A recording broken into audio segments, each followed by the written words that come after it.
kaya. Nagsisinungaling na ako kay Crystal. Niloloko na natin yung asawa mo.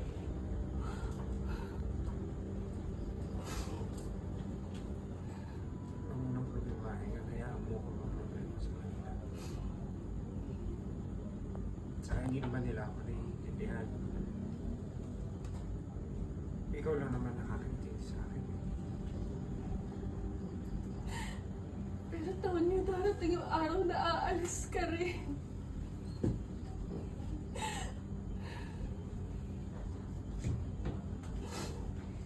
Pero hindi naman ibig sabihin nun, maghihiwalay tayo.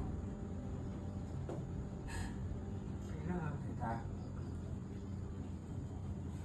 Si Crystal, ilang buwan pa bago umalis.